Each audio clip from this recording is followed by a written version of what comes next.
Bonsoir à tous, merci de nous rester fidèles. Tout de suite, le sommaire de votre journal. L'actualité est évidemment marquée par ce match joué dans le cadre de la CAN 2021. Un match que le Maroc vient de remporter. C'est parti pour les titres. À l'ère du tout numérique, l'économie se réinvente. Le Maroc mise beaucoup sur la transition technologique et digitale et se donne les moyens de gagner ce pari.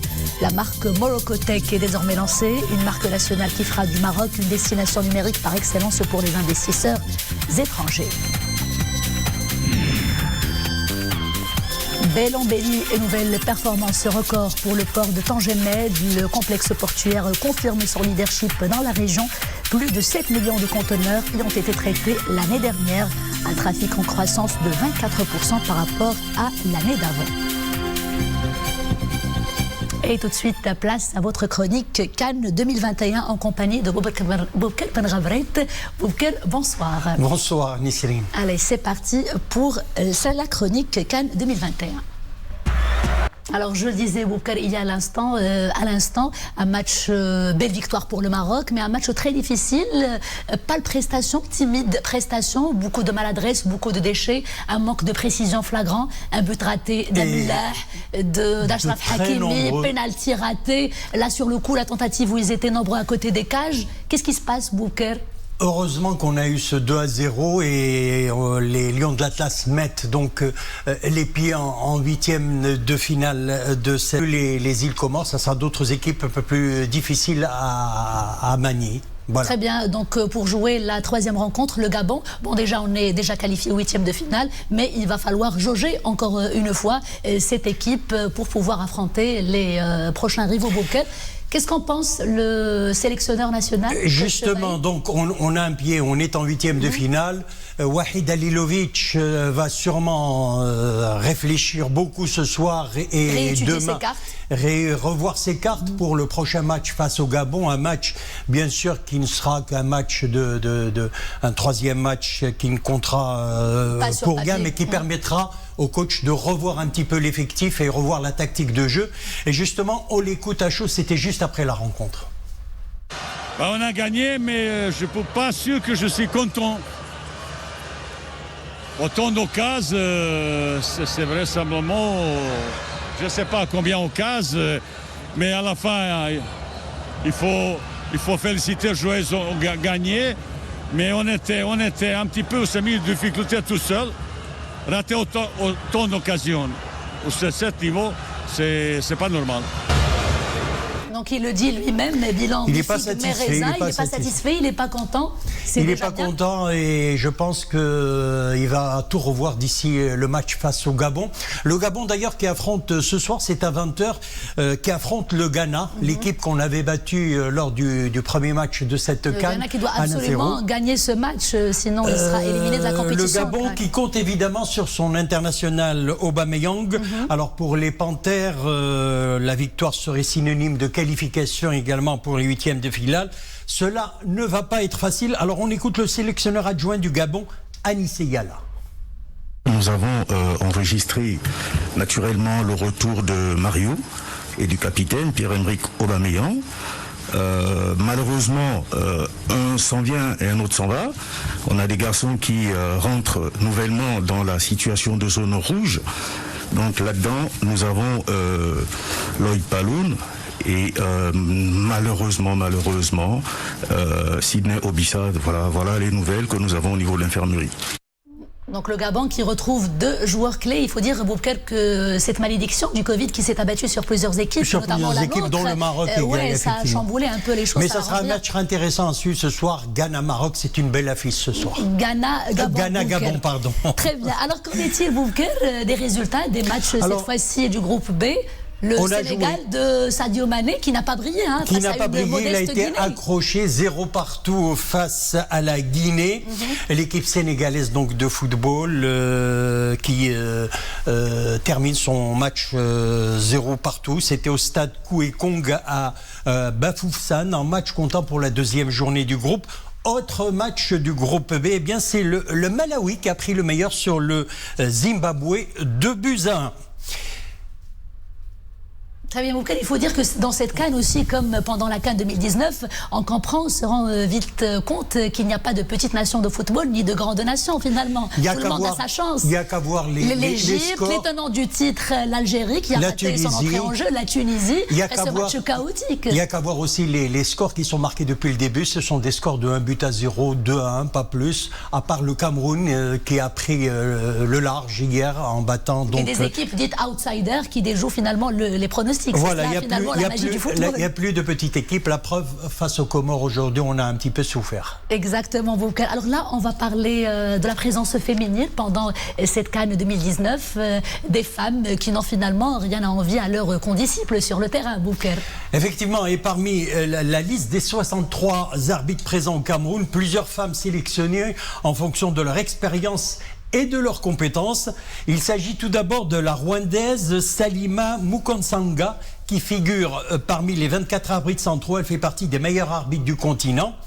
Il est à noter également la présence de 2 Marocaines, c'est important de le dire, Bouchara Kerboubi, qui figure parmi les centraux vidéo, et l'autre Marocaine, Fatiha Germouni, chez les arbitres assistants. Très bien, Boubker. Alors maintenant, place à un joli flashback. On va revisiter l'histoire avec le ballon d'or africain, avec à l'honneur aujourd'hui un nom marocain. Beaucoup de fierté, Boubker. C'est le premier ballon d'or africain du football marocain. 71 sélections et 29 buts en équipe nationale. J'ai cité Ahmed Faras, fer de lance du Chabab de Mohamedia, qui a connu la gloire de 1965 à 82, ses nombreux succès avec le Chabab de Mohamedia. Coupe du Trône, Coupe maghrébine et champion du Maroc en 81 ont donné à Ahmed Faras une autre dimension.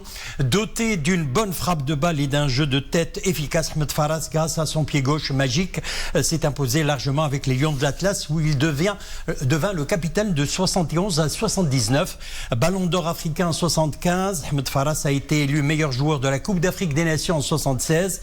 Et rappelons aussi qu'il a participé à la Coupe du Monde au Mexique en 1970. Coupe du Monde remportée par le Brésil, Boubker. Allez, maintenant, on va parler d'Achraf Hakimi avec ce classement qui le place quand même dans une place assez prestigieuse. Dites-nous.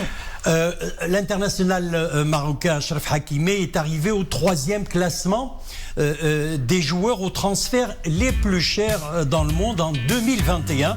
Selon des données publiées aujourd'hui par la FIFA, le latéral droit des Lions de l'Atlas s'était engagé en juillet dernier avec le Paris Saint-Germain pour une durée de 5 saisons, soit jusqu'en 2026.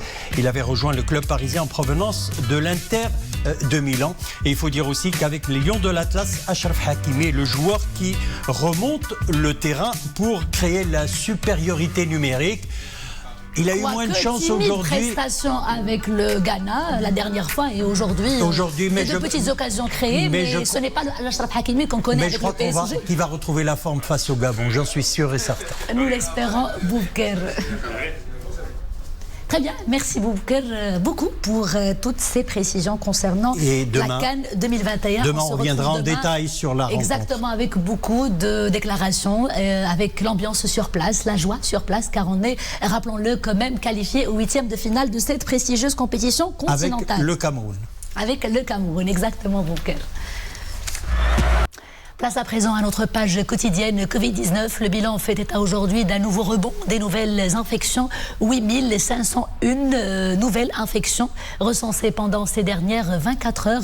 9 nouveaux décès malheureusement à déplorer, 103 nouveaux cas sévères ou critiques. Les cas actifs sont au nombre de plus de 52 000. Pour ce qui est de la campagne vaccinale, les primo-vaccinés se chiffrent à plus de 24,5 millions. Le nombre des personnes ayant reçu 2 doses vient de franchir le seuil des 23 millions et plus de 3 millions de personnes ont déjà reçu leur dose de rappel, la 3e dose.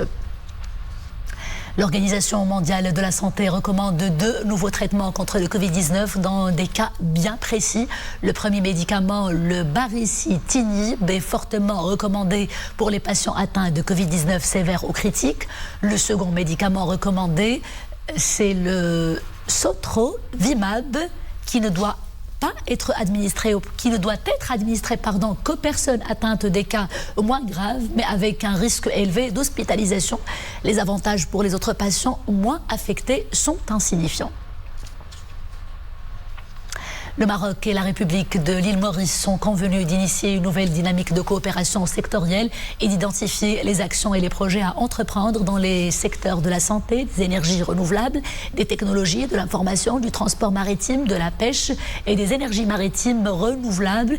C'était lors d'un entretien tenu ce matin par visioconférence entre le ministre des Affaires étrangères, de la coopération africaine et des Marocains résidant à l'étranger, Nassal Bourita, et le ministre des Affaires étrangères, de l'intégration régionale de la République de Maurice, Alain Gano.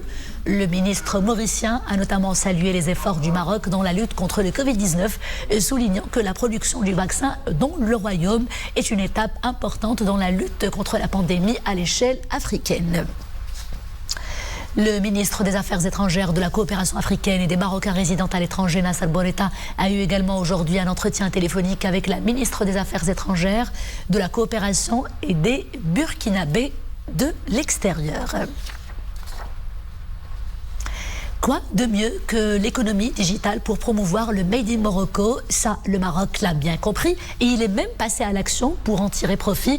Morocco Tech, retenez bien ce nom, c'est celui de la nouvelle marque célébrant les success stories de nos entreprises. L'idée est aussi de mettre en avant le Maroc comme une destination pour l'investissement dans les secteurs des nouvelles technologies. C'est dans une ambiance très geek que la marque marocaine a été lancée aujourd'hui. Hanan Arsalan, Mohamed Touanina et le commentaire de Nissel El-Hamdaoui. Parce que l'avenir est visiblement numérique, le Maroc a choisi de se mettre au diapason de cette grande révolution. Jusque-là, le pays a réussi le pari de la transition technologique. Aujourd'hui, il passe à la vitesse supérieure et lance Morocco Tech, une marque nationale qui fera du Maroc une destination numérique de choix à l'international. Nous avons lancé l'initiative Morocco Tech pour faire connaître toutes les réalisations entreprises par le Maroc dans ce domaine, mais aussi pour renforcer davantage l'économie numérique dans notre pays sous la conduite éclairée de Sa Majesté le Roi. Derrière cette initiative, un partenariat public-privé et une véritable synergie entre les acteurs phares de l'écosystème digital marocain. L'idée est que chacun puisse apporter sa pierre à l'édifice. En tant que ministre de l'inclusion économique, de la petite entreprise, de l'emploi et des compétences, j'ai un souci, naturellement, et un devoir et une ambition d'accompagner ce programme-là au sein de l'activité et l'action gouvernementale pour d'abord appuyer les toutes petites entreprises, les entrepreneurs, les start-up dans ce domaine-là. Deuxièmement, il va falloir créer des emplois pour les Marocains, pour les jeunes. La CEGM est mobilisée auprès de tous les intervenants, que ce soit public ou privé, pour développer davantage les startups et bien sûr tout ce qui est digital. C'est vraiment une occasion importante pour développer et faire une croissance économique dans ce domaine. Morocco Tech se décline comme une vision donnant à voir un Maroc producteur de technologies premium, capable de drainer des investissements dans la technologie et l'innovation, source de prospérité et vecteur de croissance. Marrakech Convention and Exhibition Center, c'est le nom du futur palais des congrès, couplé à un centre d'exposition. C'est un méga chantier d'une extraordinaire dimension internationale. Il sera réalisé pour un investissement de plus de 900 millions de dirhams. Écoutons à ce propos tout de suite la ministre du Tourisme, de l'Artisanat et de l'Économie sociale et solidaire, Fatem Zahra Amour, qui en a visité hier le site d'implantation.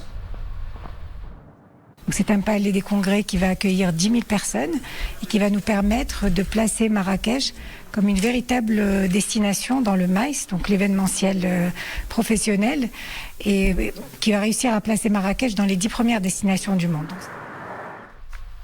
Nous vous en parlions hier, ce nouveau record réalisé à Tangemed, plus de 7 millions de conteneurs y ont été traités l'année dernière. C'est un taux de croissance de 24%. Pour ce qui est du trafic des passagers, eh bien, nous retenons en revanche une baisse de 14%. Une baisse qui est due encore une fois à la crise du Covid-19 qui se poursuit. Mohamed El Chgab et Zakaria Boukhine Billah. Des conteneurs comme cela, il y en a eu près de 7 174 000 traités l'année dernière au niveau de ce complexe portuaire. Tangemed confirme encore une fois son leadership dans la région, un trafic en croissance de 24% par rapport à 2020.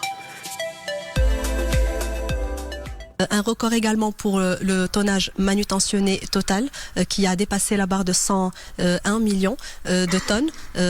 Donc Tangemed aujourd'hui a traité plus de 50% du tonnage global manutentionné par l'ensemble des ports du Maroc. Pour ce qui est de l'activité roulier, également une barre significative de 400 000 camions qui a été dépassée en croissance de 14% par rapport à l'année dernière. Une croissance qui s'explique notamment par la reprise des exportations industrielles, agroalimentaires et textiles. Pour ce qui est du tonnage global, c'est 25% de plus qu'en 2020.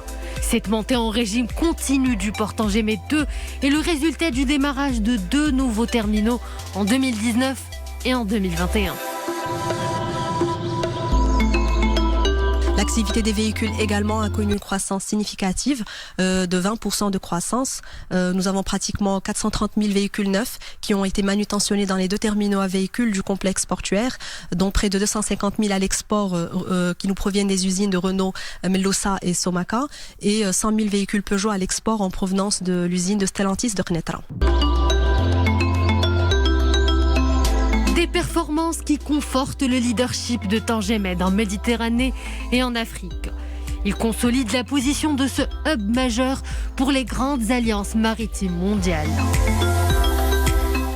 Et c'est la fin de ce journal. Merci d'avoir été des nôtres. Je vous dis à demain, toujours avec grand plaisir. D'ici là, portez-vous bien.